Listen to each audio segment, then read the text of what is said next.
नमस्कार विद्यार्थी मित्रांनो, तुमचं VS एज या यूट्यूब चॅनलमध्ये मनापासून स्वागत आहे। तर आज आपण घेऊन आलो आहोत तर इयत्ता 6वीचा 6th स्टँडर्डचा सायन्सचा पहिला chapter natural resources air water and land याचं एक्सरसाइज आज आपण घेऊन आलो आहोत।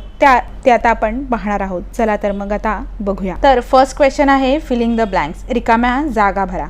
तर त्यातलं ए आहे the layer of ozone gas absorb dash rays that comes from the sun to the earth। Ozone वायूचा थर सूर्यापासून पृथ्वीवर येणारी डॅश किरणे शोषून घेतो। तर कोणती किरणे तो शोषून घेतो? चा थर हा फारच महत्त्वाचा आहे। सूर्यापासून येणारी अतिनील किरणे सजीवांसाठी हानिकारक असतात। ही किरणे ओझोन वायू शोषून घेतो, त्यामुळे पृथ्वीवरील सजीवांचे रक्षण होते।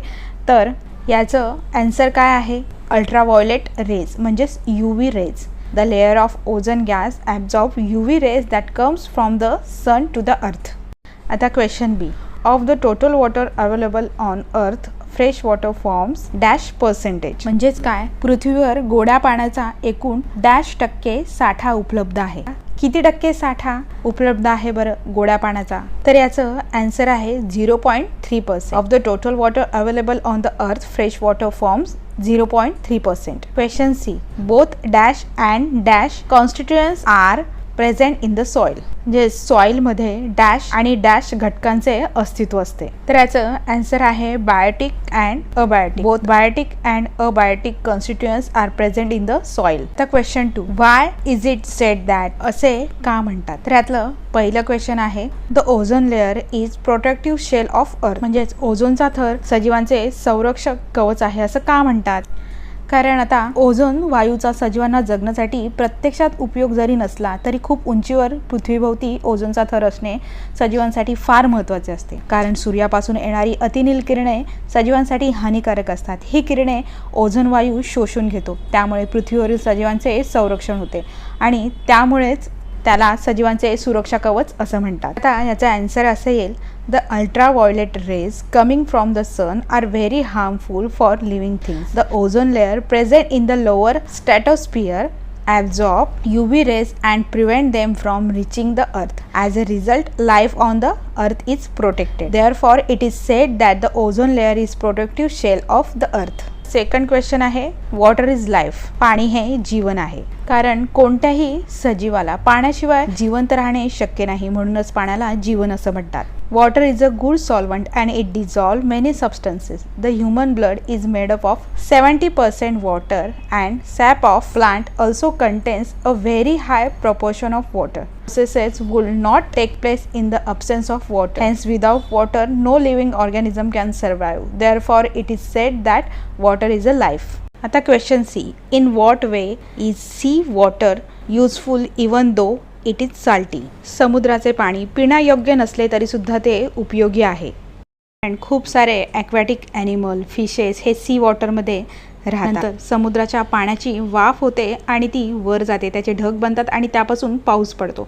तर अशा प्रकारे खूप साऱ्या गोष्टींपासून आपल्याला समुद्राच्या पाण्याचा उपयोग होतो। तर आता याचा आन्सर बघूया। मेनी फिश आणि aquatic animals live in sea water. The water forms a sea evaporates from clouds which brings rain. The sea water also helps the land to cool due to breezes. The salt and minerals are also obtained from sea water. Corals and pearls are obtained from sea animals. The sea water is useful even though it is not potable. The question 3 आहे what will happen if, काय होईल ते सांगा। Question A, microbes in soil get destroyed. Soil मधले सगळे सूक्ष्मजीव जर नष्ट झाले तर काय होईल? कारण ज्या मृत वनस्पती किंवा प्राणी आहे तर यांचे सूक्ष्मजीवांमार्फत विघटन होऊन म्हणजेच ते कुजून मृदेवर जो थर तयार होतो त्याला ह्युमस असं म्हणतात। आणि मग ह्युमस जमिनीला पोषक घटक पुरवण्याचे काम करते। तसेच मृदेत हवा खेळती ठेवणे, मातीत पाणी भरून ठेवणे हे काम देखील ह्युमस करते आणि हे सगळं सूक्ष्मजीवांमार्फत केले जाते, त्यामुळे त्यांची आवश्यकता तर असतेच। तर याचे आन्सर आता आपण पाहूया। Microbes in the soil decompose dead plants and animals and convert into humus. This humus supplies nutrients to the soil. Humus also aerated soil and holds water in it. It makes the soil more fertile. If microbes are destroyed, humus will not be formed and the soil will not become fertile, making it unsuitable for growth of plants. Also, dead and decaying matter will accumulate on land. Question B, the number of vehicle and factories in your surrounding increases. जर तुमच्या परिसरात वाहने आणि कारखान्यांची संख्या वाढली तर काय होईल? जर असं झालं तर एअर पोल्युशन वाढेल आणि ते फॅक्टरीजमधून किंवा वाहनांमधून जो धूर निघतो, carbon dioxide, carbon monoxide, sulphur dioxide, हे सुद्धा हवेमध्ये पसरले जातील आणि याचे दुष्परिणाम आपल्याला पाहायला मिळतील. तर आन्सर आहे vehicle and factories are the major causes of air pollution. They release harmful gases like carbon dioxide, carbon monoxide and sulphur dioxide in to the air. These pollutants are harmful to the environment and to the people living in the surrounding area. Hence, if the number of vehicles and factories in our surroundings increases, the air pollution will also increase. Question C, the total supply of portable water is finished. जर पिण्याच्या पाण्याचा साठा पूर्णपणे संपला तर काय होईल? पाणी हे सजीवांसाठी खूपच महत्त्वाचे असते, कारण पाण्याशिवाय सजीव जगू शकत नाही. तर आता याचा आन्सर आपण बघूया. Water plays very important role in the survival of living organism. All living things are depend on water. A very small quantity of water is portable and can be use for drinking. All bodily functions are regulated by water. Therefore if total supply of portable water is finished, plant and animal will not be survive and there will be no life on earth.